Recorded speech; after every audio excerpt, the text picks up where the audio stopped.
than Donald Trump. Charlie, let me ask you where this leaves the Rothschilds, because this is what we hear about the Rothschild family.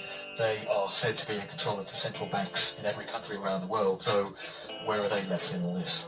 Brilliant question. Because at this meeting, that cut the legs off at the knees of the Rothschilds in London. So London was the financial arm of all of this. Washington was the military arm. Rome was the central brain, the core. They call it the spirit, but it's not. It's sort of the central brain of this unholy trinity power. So what they did by doing this is Trump's thinking is like the CIA, the Rothschilds, the financial district of the city of London is too evil, it's too far gone, you don't even want to work with them. And he's not. He circumvented them. Like the crucifixion in human physiology, you can't get through Atlas, the 33rd vertebrae, so you have to go up and around the Rothschilds, who are really a nasty, evil piece of work. The city of London in the summer of 2017, and I'm talking about the real city of London owned by ultimately the Phoenicians, but run by the Rothschilds, they had their legs cut off at the knees. They have not been a real player ever since, Mark. They have not been a real player.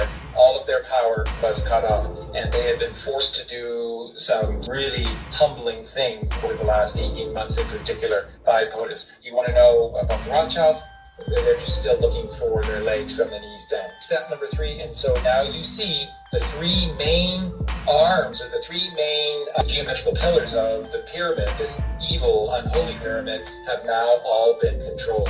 Saudi Arabia, Israel, the Vatican and that's for his first 3 stops. When Trump left Rome, he flew directly to Brussels, and you all know the 2 big players that are in Brussels. You have this European Parliamentary for the EU, and then you also have NATO that just happens to be in Brussels as well. Trump called the meeting. They were all there, all of the political heads, along with their finance ministers, and then all of the behind-the-scenes individual players were all there for this.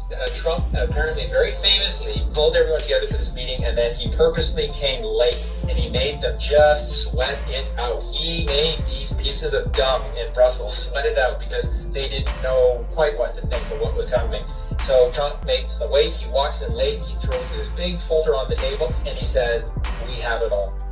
We have it all. What's your answer?" That's what he did.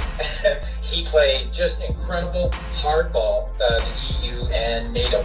And in short order, those little rats, those little cowards, they all capitulated very, very short order. And there was a whole bunch of things that occurred in the following days from there, including the EU backing down on Brexit, NATO having to step up and basically pay for the bulk, and all of these different nations instead of the United States having to fund all of them. It's not like that's a big deal in terms of saving money or anything. No, it's symbolic. It's you're going to pay for NATO from now on. We're not, because I'm in charge. I'm the boss, says Donald Trump, and you do what I tell you to do.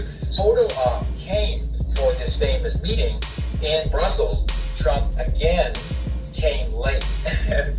Film crews are there, and all the cameramen are there, and all these heads of the EU and NATO are there, and they're all under bright lights, and they've got their fancy suits on, and they're all sweating like crazy. Trump is making them all wait, and he walks in late. He does not acknowledge any of them, and he's kind of whistling when he comes in and stuff like this. He just shows to everyone who was there he was in charge of the meeting. He disseminated the information to the press. He said what was going down. He showed them. He came in late, and then he left, and he owns the EU and NATO. That's it, folks. That's why they've done everything they've done ever since. In October of 2017, there was an attempt on the life of the new Saudi crown prince, this bin Salman, who replaced Al-Wali helping Trump. We're going to get to how much he was helping Trump in just a sec here. And that this little operation that was set for him in Las Vegas was taken down at the last second, and he was protected. From then, they had a plan to do that. Now,